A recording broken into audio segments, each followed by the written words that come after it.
Level 1. The desk lights up at 6:14 a.m. You got in at 5:30 to read Overnight Flow from Asia. You are 24 years old. You have $61,000 in student loans and a one-room apartment with a mattress on the floor. You are not allowed to touch real money yet. You shadow. You fetch.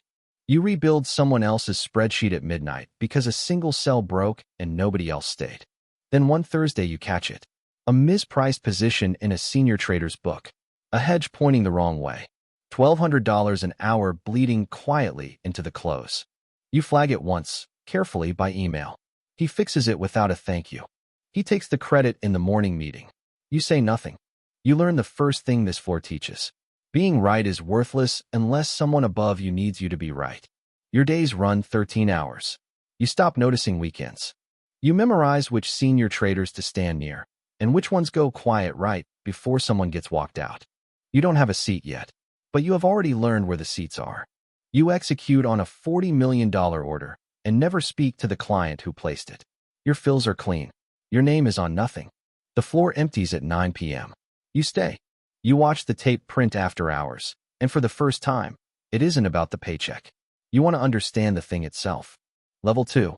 18 months later, you have a book. Small, watched, capped. But it's yours. You're running short-dated rates now. Nothing exotic. But the profit and loss has your initials on it for the first time, and that changes how you breathe. You take a position into a central bank meeting because you've modeled the surprise 9 different ways. You're up $300,000 by lunch. You learn what conviction feels like when it's funded. The trade that defines this level isn't the winner. It's a $900,000 loss you take in 40 minutes when a number prints against you. You don't freeze. You cut it, flip it, and make half of it back by close. Your head trader watches the whole thing and says nothing, which is how you know you passed. The second rule. At this level, nobody cares what you made. They care how you behaved when you were wrong. Composure is the only currency that compounds. You start building your network. A salesperson who routes you flow. A junior who tells you what the other desks are whispering. You cover for each other. Not friendship. Coverage. Welcome to the first layer of the machine inside the machine. Level 3. You run a pod now.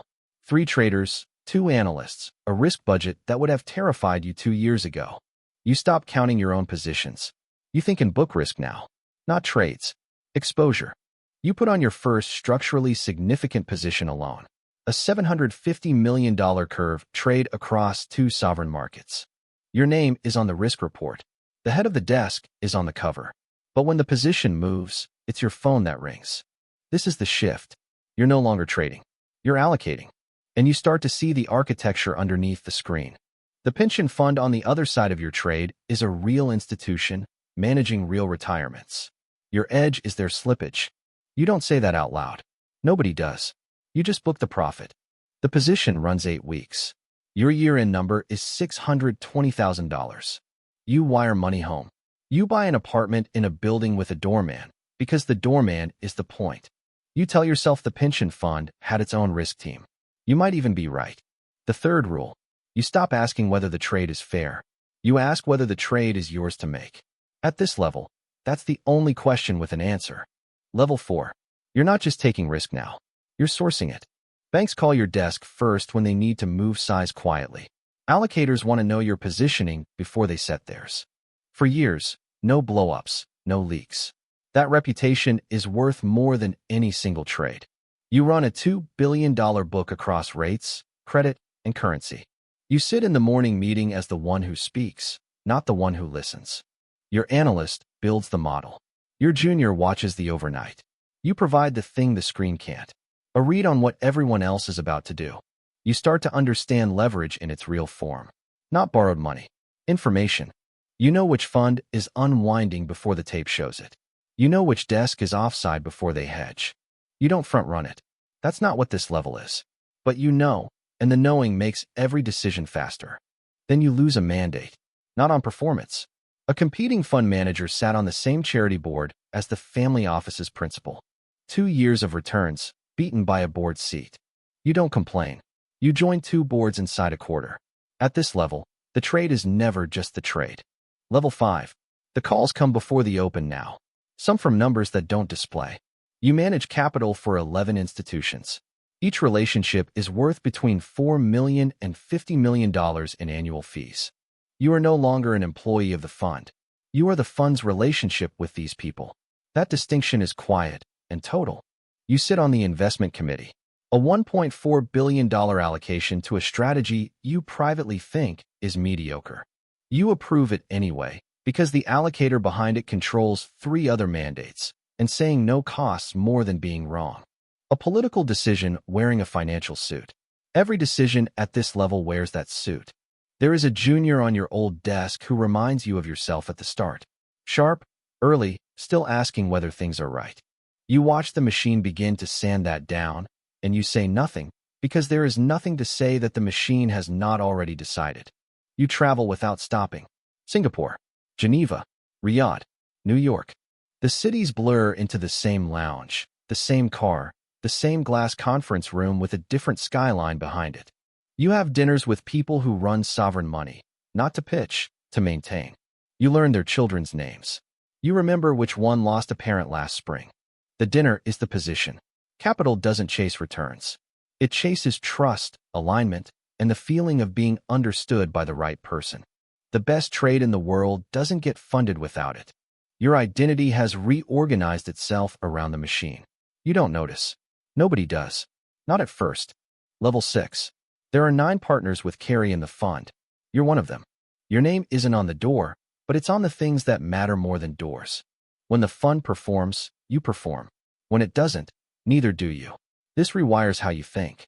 You stop optimizing the annual number. You start optimizing the fund cycle. You stop thinking in quarters. You start thinking in fund lifetimes. You anchor a $5 billion macro position spanning 4 jurisdictions, built over 3 months, against 2 competing funds taking the other side. The closing happens in a room in Zurich that does not appear on the building directory.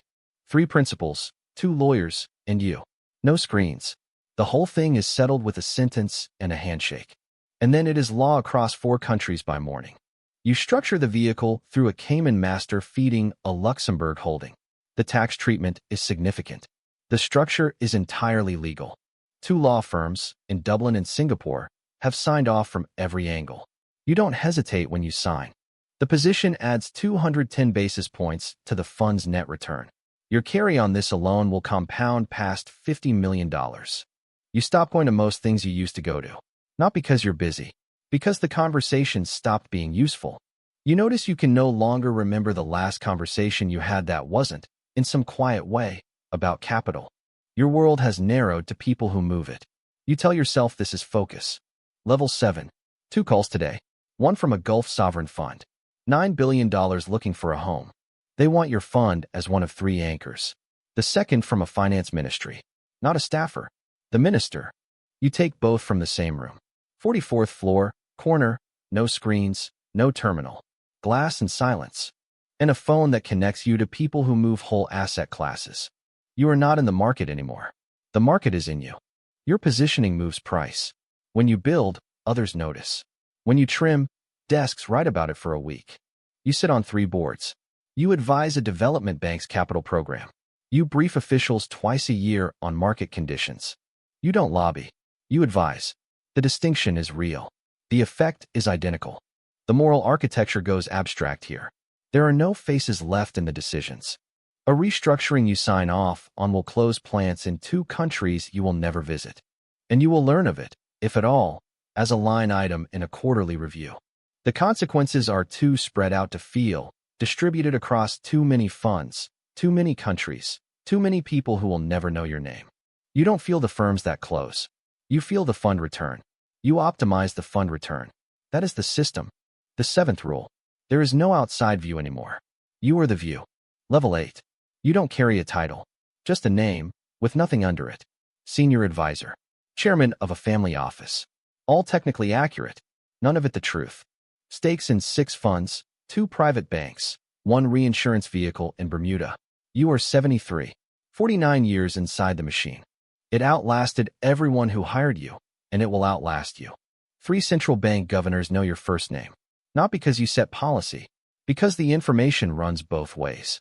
They call you before decisions that move continents, and you call them, and neither call is ever recorded anywhere that matters. Your committee deploys across sovereign debt, credit, currency, and infrastructure in 16 markets. Total capital above $100 billion. The exact figure is known to 4 people. You are one. You don't trade your position. Trading reacts to the market. Positioning comes before it. 2 years early, you see a currency regime heading for stress. You structure for it, not to cause it, to be on the right side when it breaks.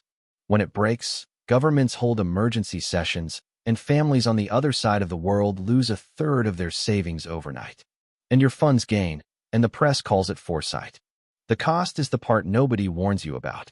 The people you trust number under 10. Beyond that, nothing. You have built a life that almost no one alive can fully see, and there is no one left to explain it to. You have more access than anyone you've ever loved can comprehend, and almost no one to tell. You are too embedded to remove. Unwinding you would cost more than keeping you. That isn't power. It's something quieter and colder and more permanent than power. A room in Geneva. For people. No agenda. No screen. You speak for roughly 5 minutes. The room takes in every word. Then you stop, and the room moves. In a glass tower, in a city that never closes, a 24-year-old logs in for the first time. The badge says trainee. It has always said that. It always will. He thinks this is about the bonus.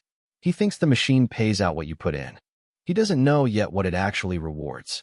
But he will. The screen wakes up. The market opens. And the machine takes another step forward.